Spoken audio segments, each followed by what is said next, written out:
Today on People Now, Bradley Cooper and Irina Shayk have split. We'll tell you what we've learned about the former Hollywood power couple. I'm trying to improve and run my own race and do the best I can. Denzel always staying on top of his game, being honored with a Lifetime Achievement Award. Guys, viral sensation April the Giraffe's baby-making days are over. We've got the latest update. The struggle is real for Gwyneth Paltrow when it comes to getting her son to stop playing Fortnite. Plus, a sloth, a leopard, a penguin, oh my! We've got a gang of exotic animals from the Columbus Zoo, and we cannot wait. It's all live today on People Now. He's a sloth, everybody.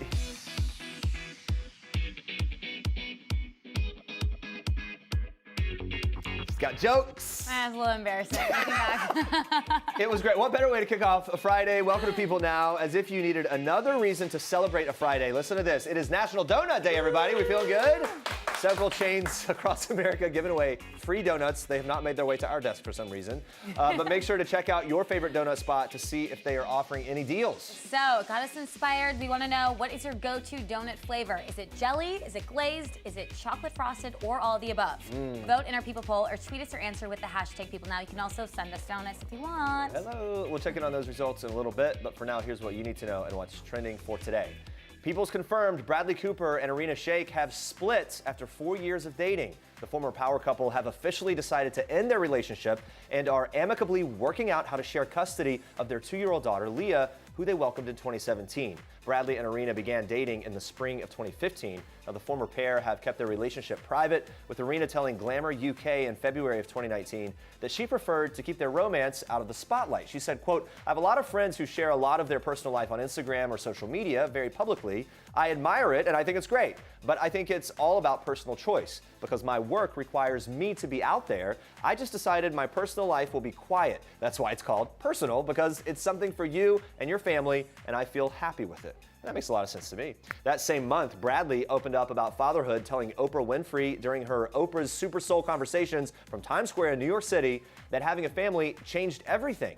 He told Oprah, quote, "Our daughter, she is incredible, and I see my father in her quite often. I can't believe I'm going to admit this, but I had moments when I was in the room with her, I would say, 'Dad?'"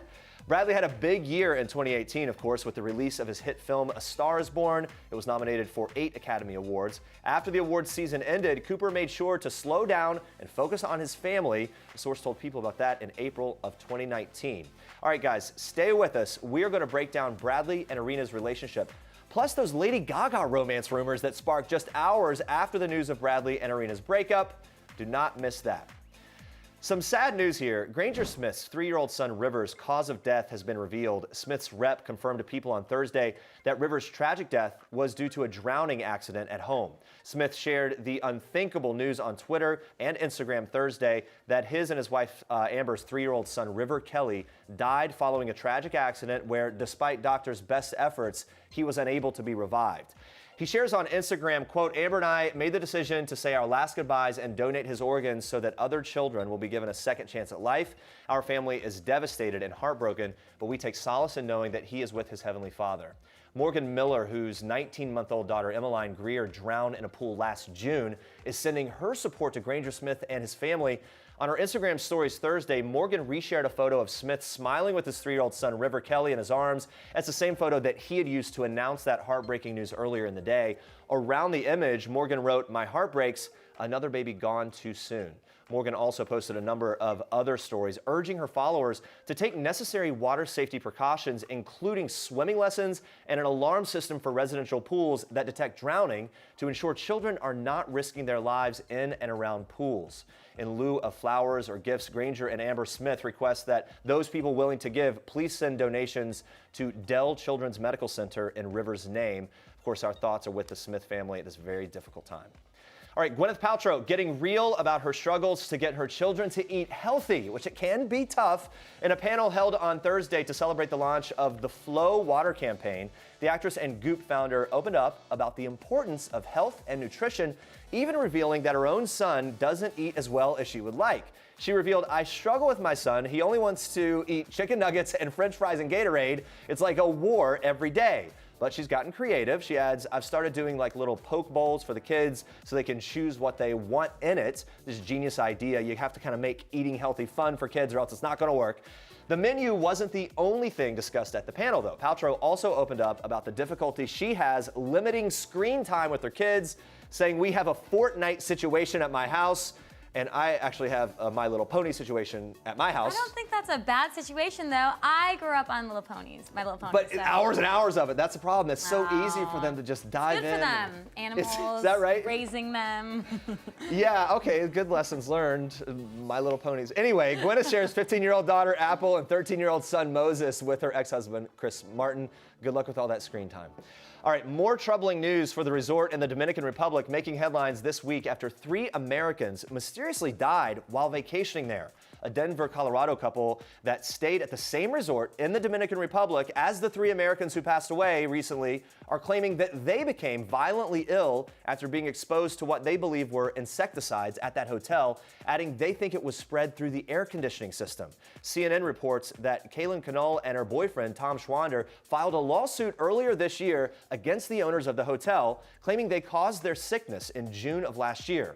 Canole told CNN that the recent deaths of Americans at the Bahia Principe Hotel in La Romana made them both angry and sad. To recap what's been going on, a Pennsylvania woman died at the same DR hotel 5 days before an engaged couple from Maryland was found dead there. Miranda Shop Warner collapsed and died in her hotel room at the Bahia Principe Hotel in La Romana on May 25th, shortly after enjoying a drink from the minibar. The 41-year-old had just checked into her room with her husband Daniel Werner to celebrate their 9th wedding anniversary. But Daniel's brother told Fox News that an hour after mixing a bottle of alcohol with the soda in the hotel room, Miranda had collapsed. Daniel attempted CPR before calling for help. Paramedics tried to revive Miranda, but she was declared dead soon after. Now, 5 days later, an engaged couple from Maryland also passed away at that same hotel. They were found unresponsive in their hotel room on May 30th after missing their scheduled checkout. Now, the cause of that death for the couple was noted as respiratory failure and pulmonary edema, or fluid accumulation in the lungs. Daniel's brother told Fox News that is the same cause of death for Miranda, adding because they died 5 days apart and the cause is the same, it is, quote, beyond coincidence. On Tuesday, the U.S. State Department confirmed the 3 American deaths to People. Representatives at Bahia Principe Hotel in La Romana did not immediately respond to People's request for comment. We'll keep you updated on that. Here's a question for you guys.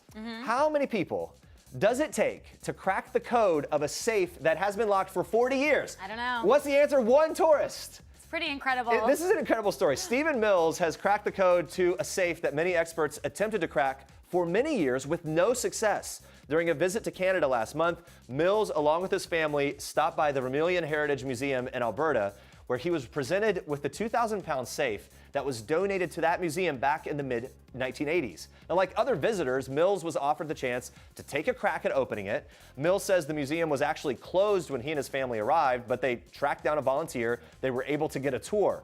According to the Standard, the safe had not been opened since the 1970s. Then Mills says he looked at the dial, he saw the numbers were running from 0 to 60, so he thought he would try 20, 40, 60, and he cracked the safe, just like that. No one tried that before? I know, that's shocking that nobody tried that. Mills told CNN it was a 100% guess. He says, I was fully amazed. I stepped back a little bit and thought, I'm buying a lottery ticket tonight. He should have. It was a family celebration for the Mills family. His 2 kids, who are 4 and 6, stood next to him screaming, "We beat the code, we beat the code." Unfortunately, the contents of the safe, though, a little bit disappointing. According to Mills, there's just some paper, old checks, a waitress notepad, and a receipt from the hotel that dated back to 1977 and 1978. So what you win is the pride of doing it, and that's it. Yeah, that is very disappointing, Yeah. right? You're still excited about the victory there, but Yeah. I just can't believe no one ever thought, like, were they actively trying? I mean, how many people What really are we gonna tried? do? I don't know. Like 2 people tried once. Like, okay, 20, 40, Good 60. for him, though. It's a victory. It's like the 1, 2, 3. Like, what? No one thought of it. All right. You've got more for us in Star Trek. I do. We are kicking off Star Trek today in celebration of a Hollywood legend. Denzel Washington was honored with a Lifetime Achievement Award Thursday night at the Dolby Theater in LA by the American Film Institute. The actor telling reporters his career has not been a competition. The enemy is the inner me. So it's not competition. You know, I'm not competing with anyone. It's not a race. I'm trying to improve and run my own race and do the best I can. Family and friends of the legendary actor turned out to celebrate him. Julia Roberts, Jennifer Hudson, even Beyonce was there. Director Spike Lee says to see the impact of Denzel, well, the proof is in the pudding. It's really I kind of think maybe demeaning to break down what he's done into 2 or 3 sentences. I'm not going to do that. I mean, if you really want to see who he's about, you got to look at the movies.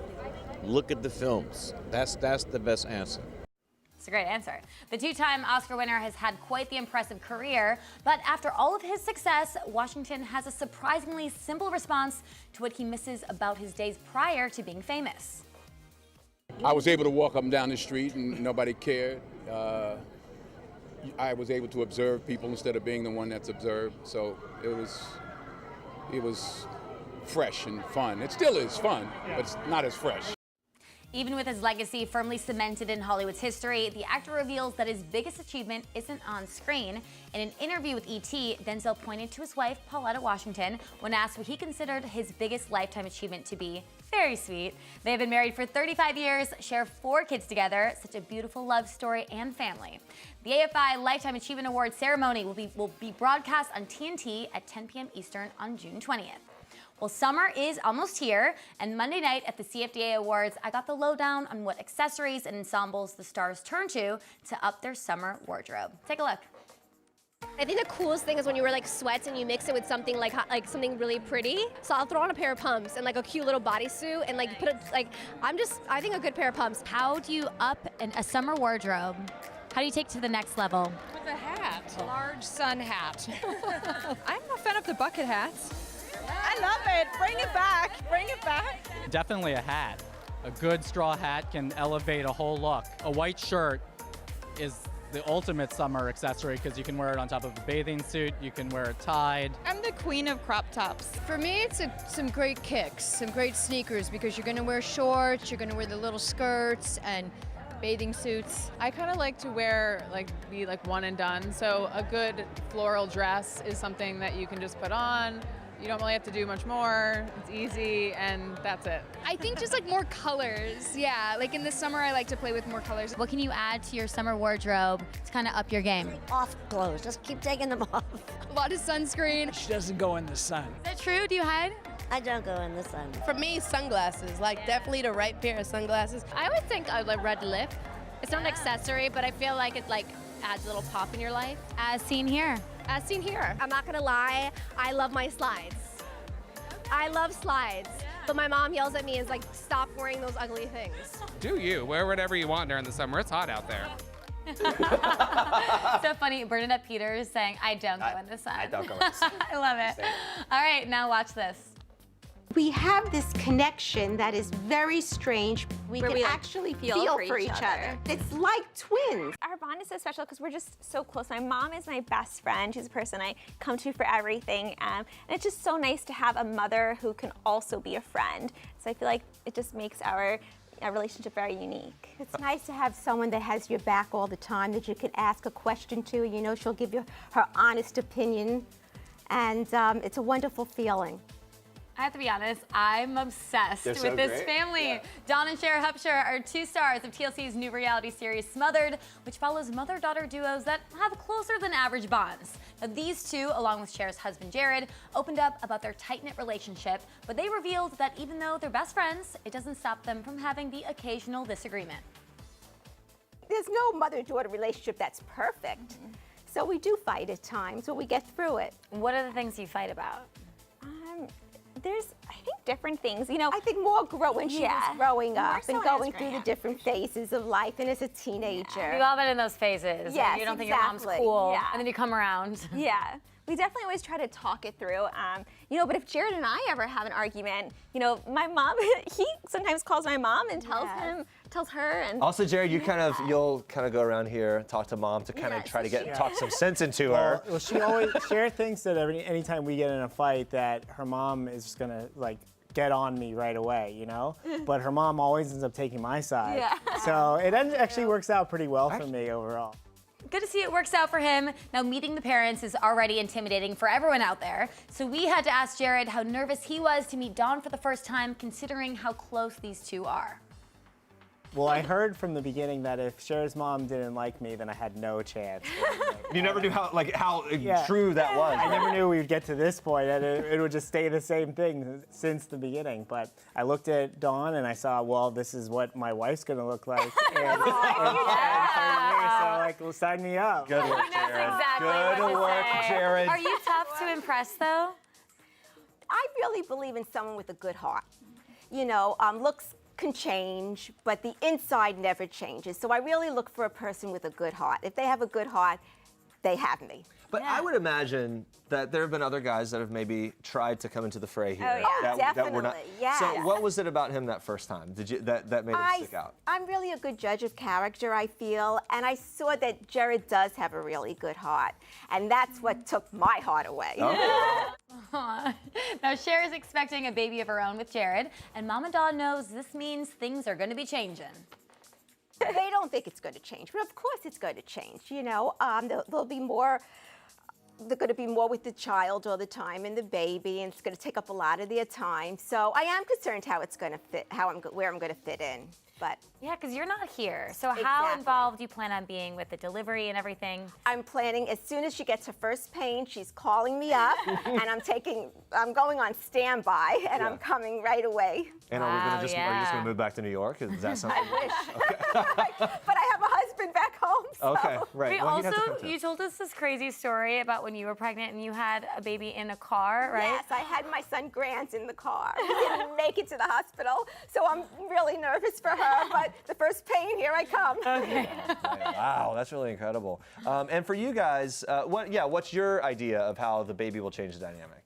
Well, for me, I'll take some time off, spend time with Cher and the baby, and then I'll have to go back to work, unfortunately. And when he but- goes back to work, I'm coming So Mama up. comes in. Yes. So it's a great dynamic. It works out for everybody. Yeah, you know? it's nice because he does work really hard, and so when he's not available, luckily I do have my mom who's going to be there to help and support me through this.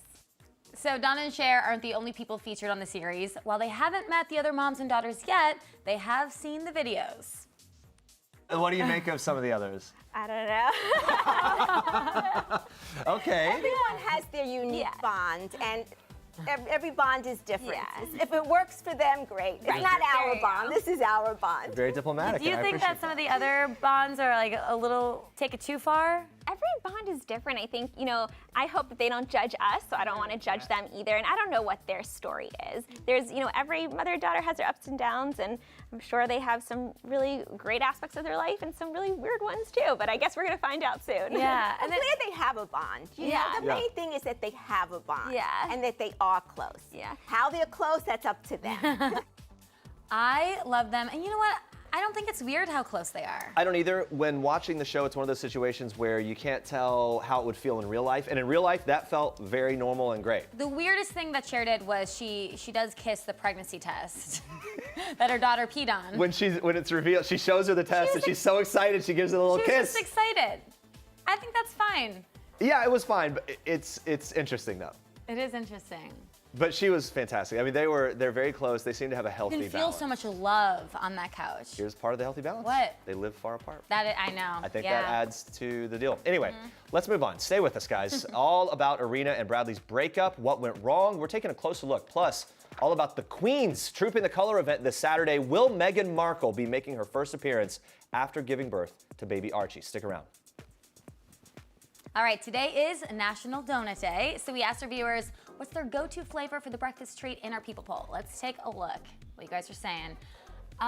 Glazed. Yeah, you know what? Glazed is kind of where it's at. I'm surprised there's not more all of the above, to be honest with you. Yeah, well, because people don't like jelly. That's the thing. You either are obsessed with jelly or you hate it. Yeah, all in. No one's like okay about jelly. There's a donut shop here in the city that I was telling you about. They have a traditional, and it's just a glazed, done really well. And it's like, is there really anything better? You don't need to, donuts aren't that complicated. No.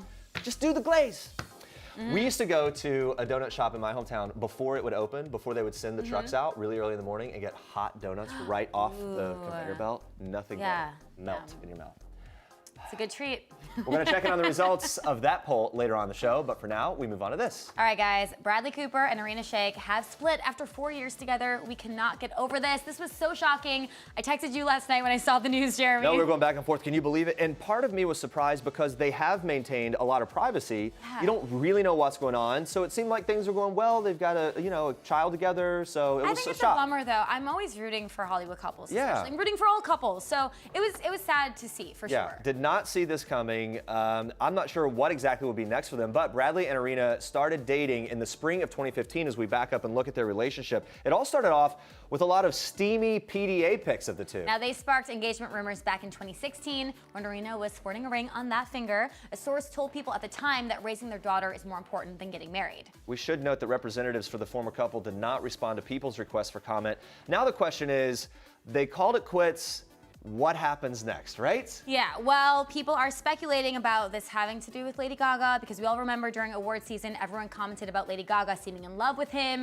They had this amazing connection in A Star is Born and in press. I don't know, maybe that was blown out of proportion. I think it was blown out of proportion, but people did kind of glom onto that whole idea, the whole find someone that looks at you the way Gaga looks at Cooper, all that kind of stuff. Well, they had the moment, the Oscars, where it almost stuff. seemed like they were gonna kiss. The chemistry was amazing between them. So, of course, after that news broke of the split, Twitter goes crazy predicting a Lady Gaga romance. All I saw was Lady Gaga gifts last night, talking about this everywhere. news. We've got a couple of tweets to look at from some of the reactions. One person tweeted Lady Gaga checking Bradley Cooper's relationship status online, seeing that he's now single.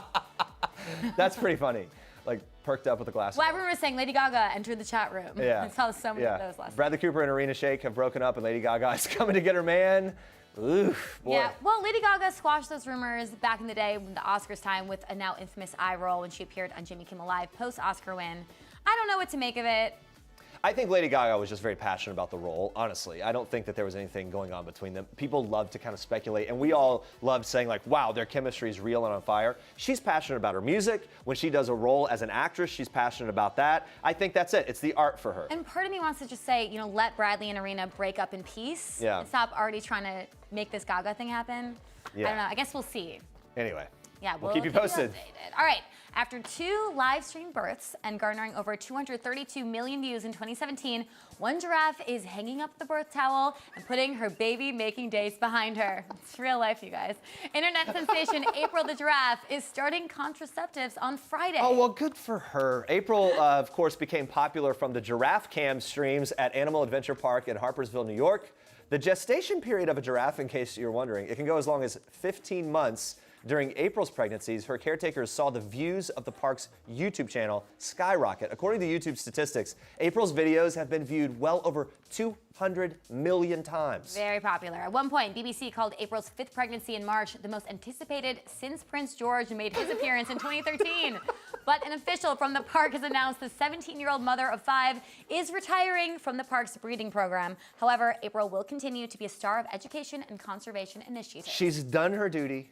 It's time for her to get out there and graze in greener pastures. She can still be a star. She can still be a star, towering high above. Look at her, looking down at the peasants. She is kind of a star. According to Patch, the zoo's breeding program will continue. There's a new female giraffe in town, Jahari, April's former mate, Oliver. Hello. So what's next for April? She's going to be reunited with 2 of her calves, Tajiri and Azizi. So that's sweet. She'll honestly be able to enjoy life with the kids. Look, she's 17. Giraffes live to about 25, even more in captivity. Fast facts. Yeah, Didn't know so that. she has a couple years to hang out and not have to worry about making more babies. So we're very happy for her in her retirement. Guys, Prince William and Prince Harry commemorate the 75th anniversary of D-Day. Donald Trump meets Queen Elizabeth for a state visit amid protests, and Trooping the Color is coming up Saturday, June 8th. We're chatting all this and much more with People's senior news editor, Erin Hill, and our royal correspondent, Imogen Lloyd-Webber. So good to see you both. Hello. Thanks for being here. Let's start with this. Thursday, Prince William made a pretty special tribute to the men and women who fought on that D-Day battle, those landings 75 years ago. Imogen, tell us what he did. I just got tears in my eyes because I've seen photos of my granny at the D-Day celebrations because she was worked with the Women's Royal Navy in the war. Anyway. And some incredible photos that you had there. Yeah, crying. So anyway, William joined more than 20 vets of the historic battle at a special service at the National Memorial Arboretum in Staffordshire. He made a short speech echoing the words of his great-grandfather, King George VI, who had addressed the nation as the D-Day mission got underway. He read some of the words that Queen Elizabeth's dad said in 1944, in part, At this historic moment, surely not one of us is too busy, too young, or too old to play a part in a nationwide, perchance a worldwide vigil of prayer as the Great Crusade sets forth. Following the service, William laid a wreath at the Normandy Campaign Memorial before spending some time chatting to the D-Day veterans invited by the Royal British Legion charity. Wow, really great tribute. Yeah. Love seeing those images there. And Aaron, what did Prince Harry do for D-Day? So Harry was in London at the Royal Hospital Chelsea, which is a retirement home for veterans. And there were actually 6 veterans there who participated in D-Day. So he met with them, he learned more about the services there, he gave a speech. So they also have an annual Founders Day parade. So each year, one member of the royal family attends, and this year Harry was there. All right, so another thing that happened earlier this week, President Donald Trump and First Lady Melania arrived in London. It's their first state visit. They met with the Queen, obviously a very big deal. We've been following along really closely, but from a royal watcher's point of view, how did it go, Aaron? So this was a very diplomatic visit, and I think we saw the Queen do what she does best and remain very neutral. We saw the visit hit all the points that we'd expect between the lunch and the welcome and the state dinner, complete with tiara.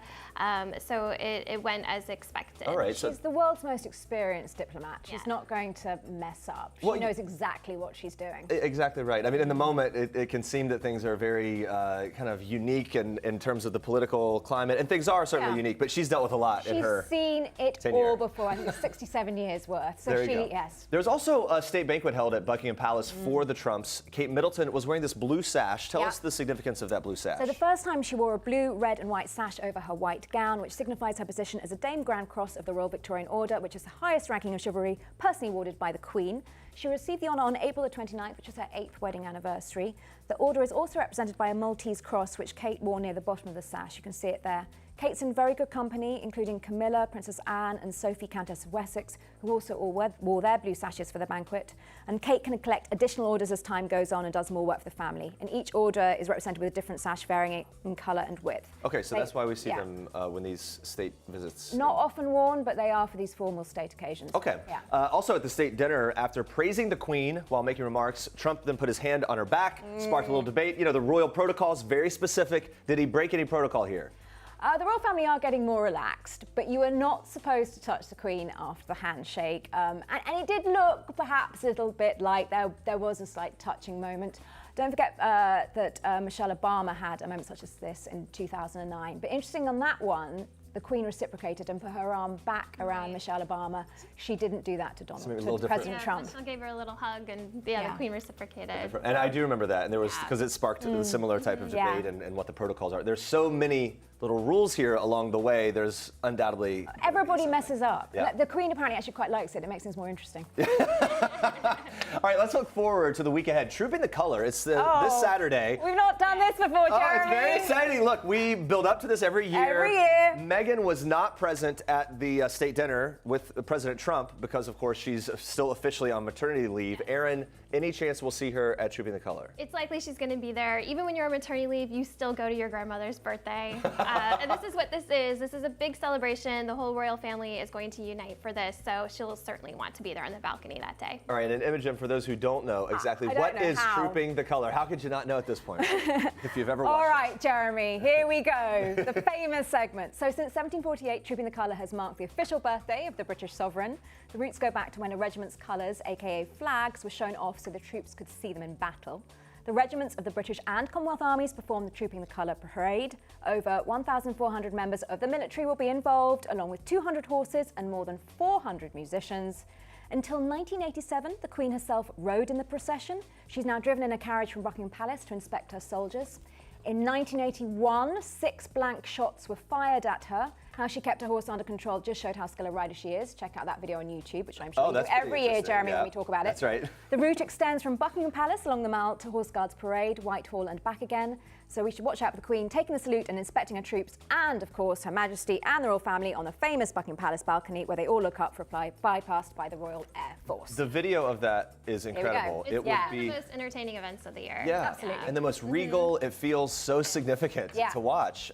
We've talked about this before on the Queen's actual birthday back in April.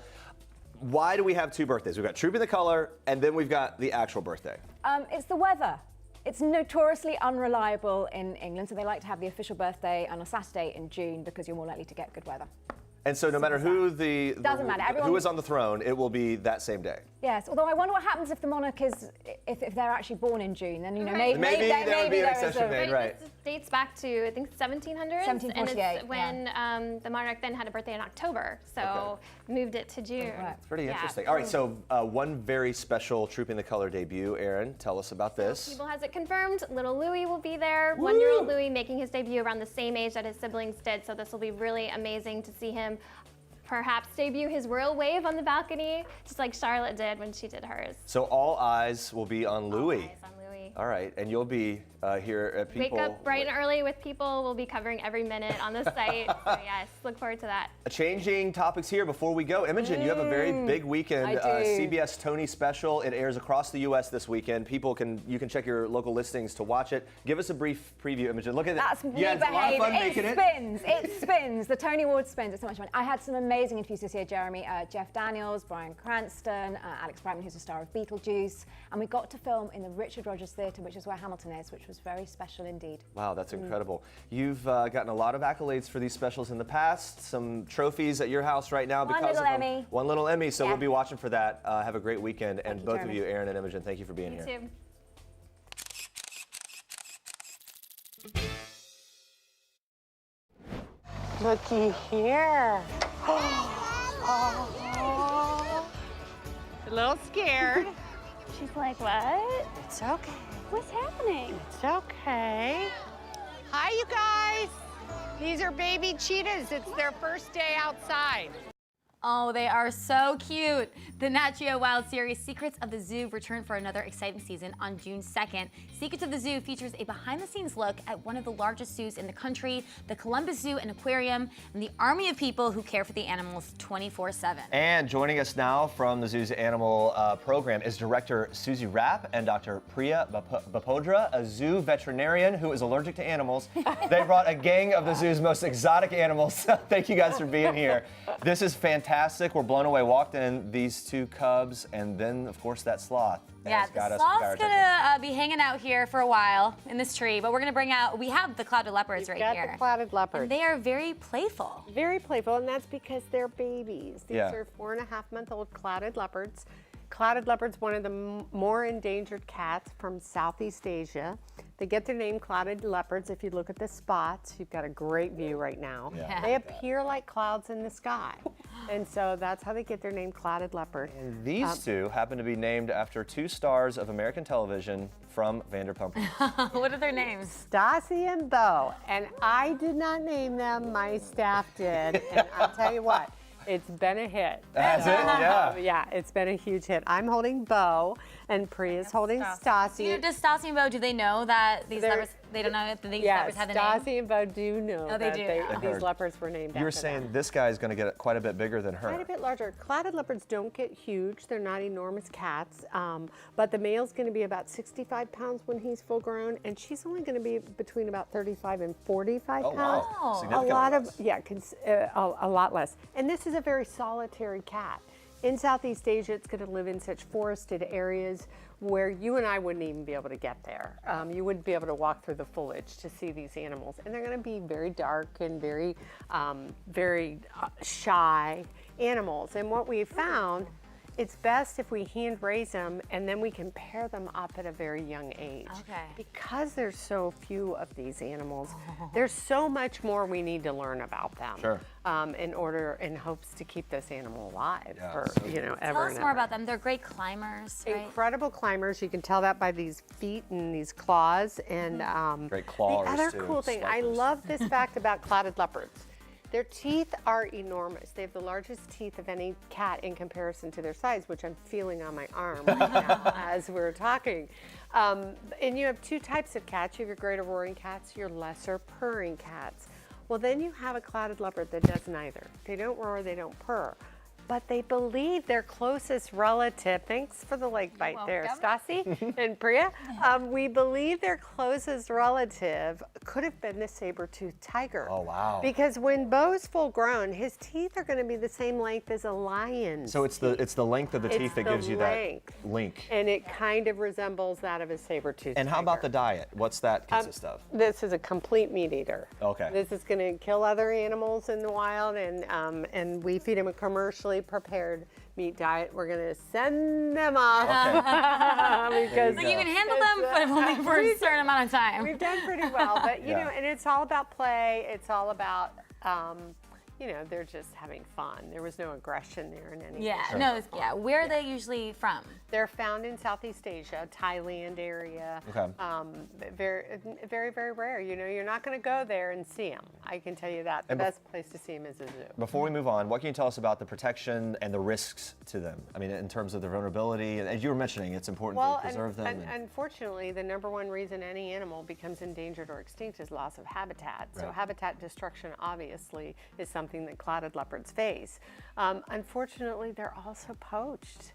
They're poached for their pelts, so it's not uncommon to go into a market in different various parts in Asia and see tiger pelts for sale. And when they say tiger pelts, they mean clouded leopards. Yeah, what are the efforts being made to, work on the population sizes and everything? That's what Priya does. Yeah, a lot of it is education to talk to the local communities to make sure that you're not getting any of that animal-human conflict, to try and preserve the habitats as much as we can.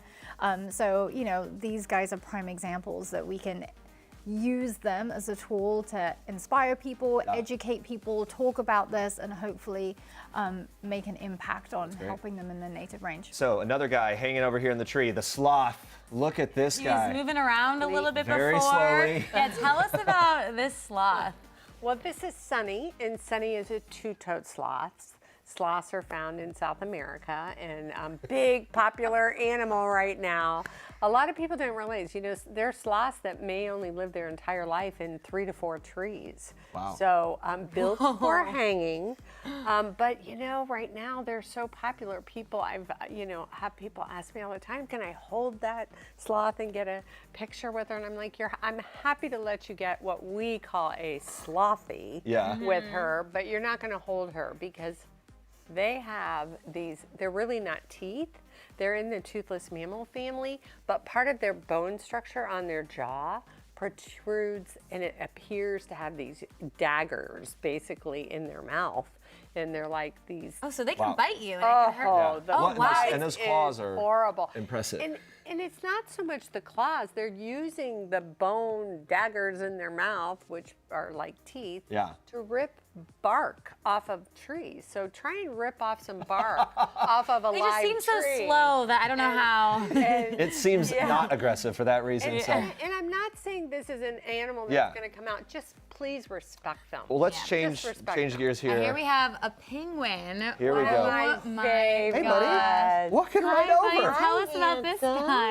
How does he know exactly what to do? Is his name Trout? Hello. His name is Trout. Oh, hi. Are you going to try to eat my feet? Trout, Even though right on over. Trout is a black-footed penguin found in South Africa, and penguin are very social. They live in colonies. He sure is. And back at the Columbus Zoo, Trout lives with 14 other penguins. There's one problem with Trout.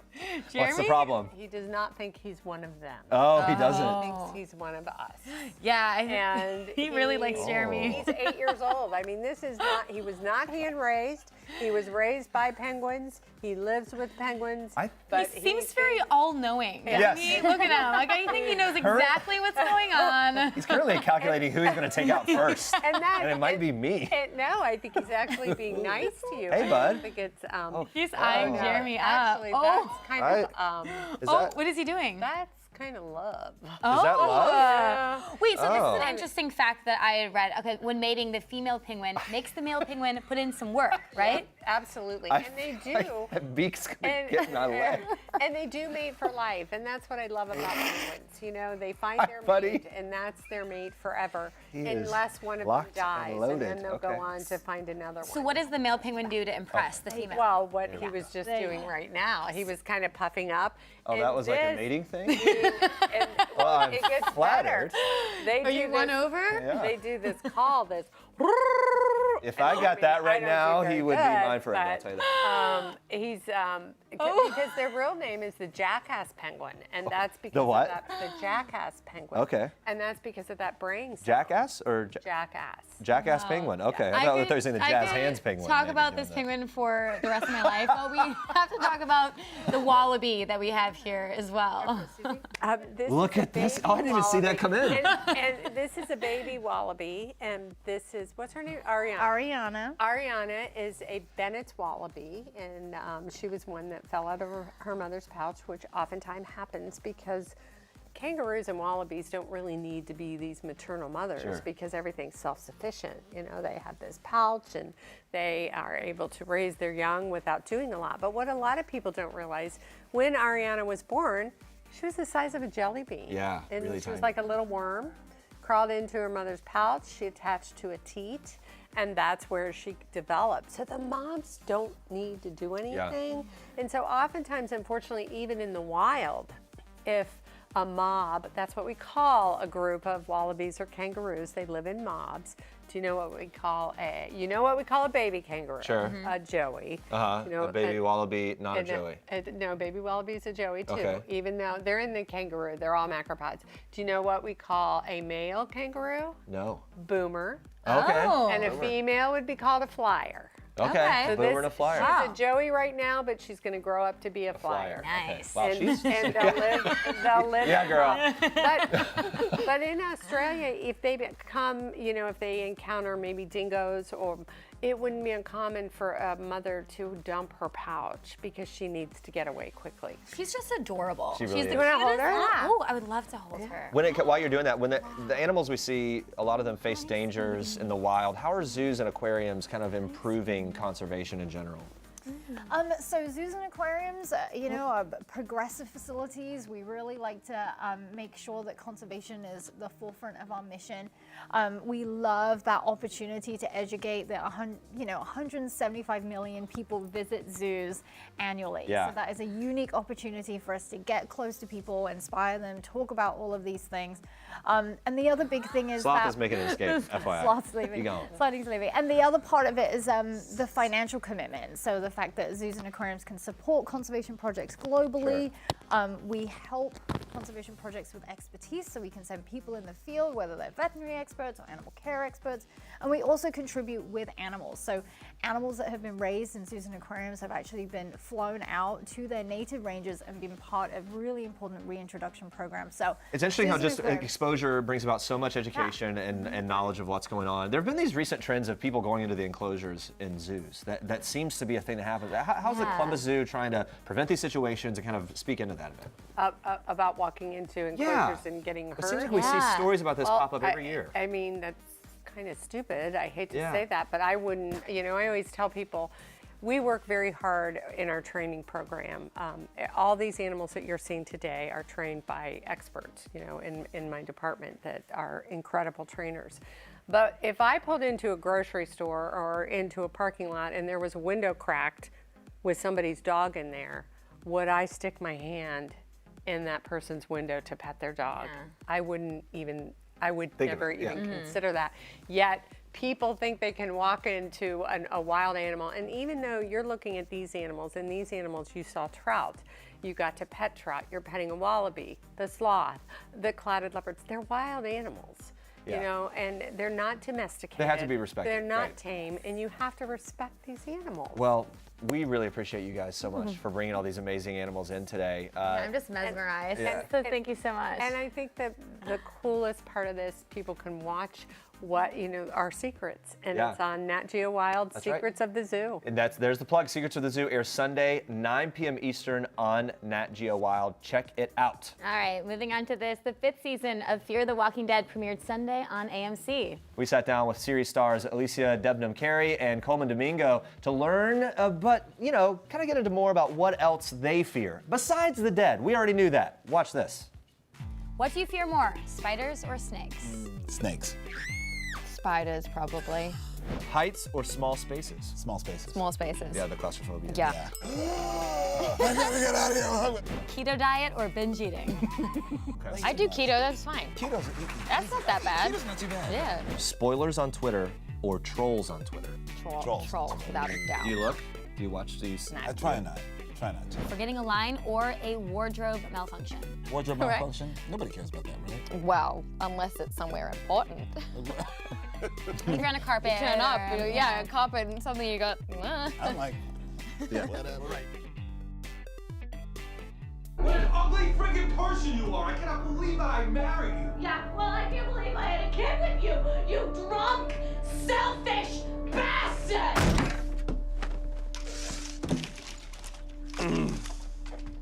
Vicky, your father,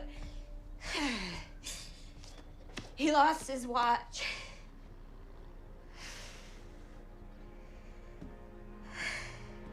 Vic.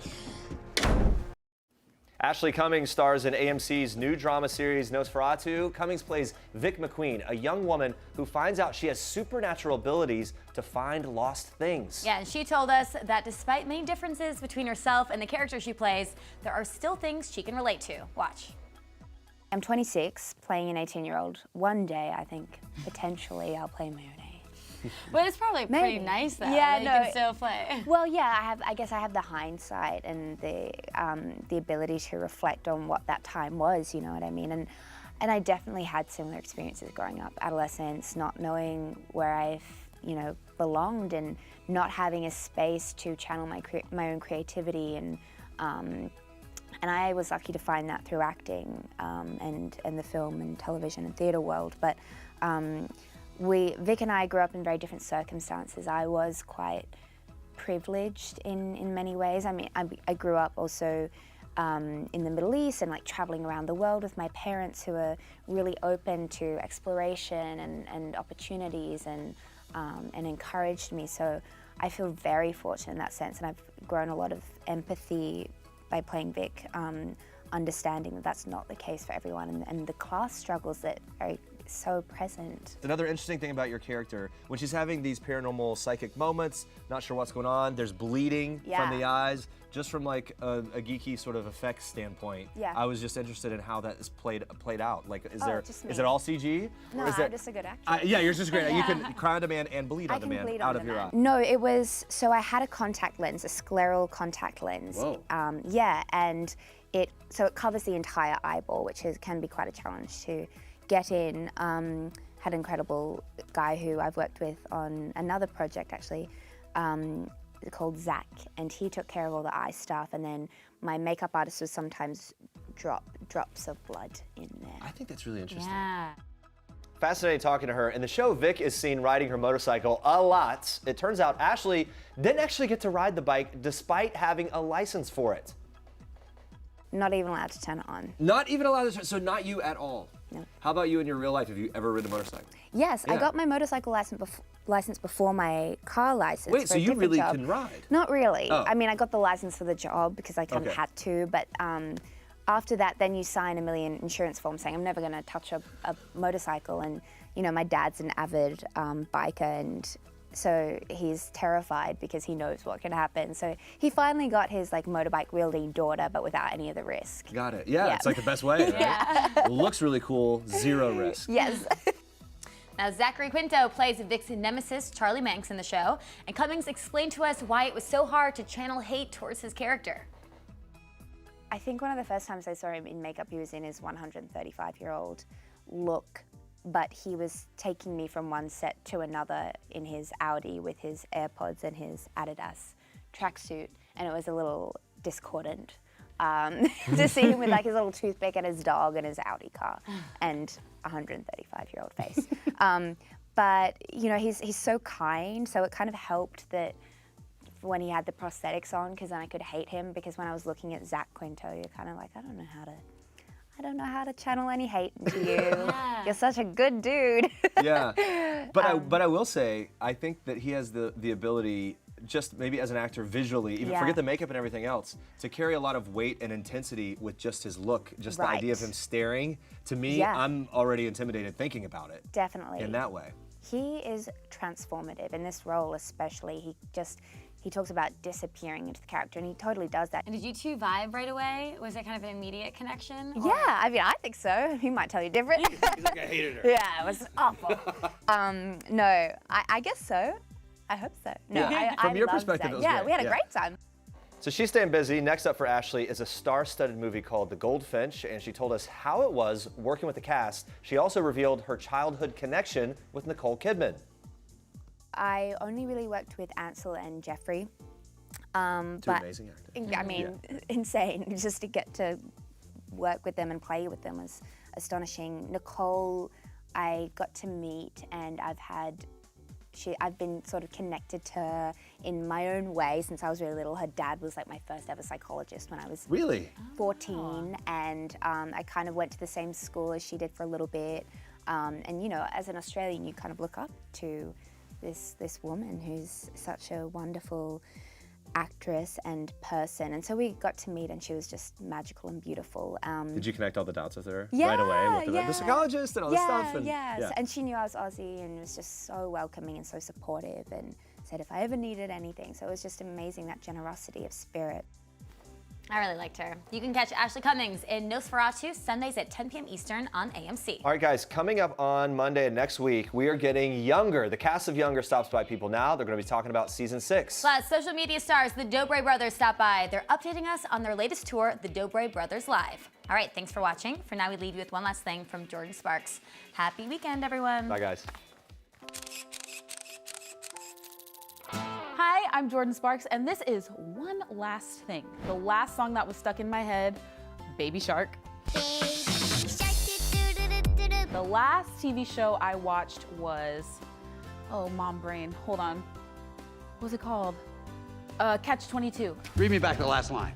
Read me back the last line. Not my last line, somebody else. The last vacation I took was Baby Moon.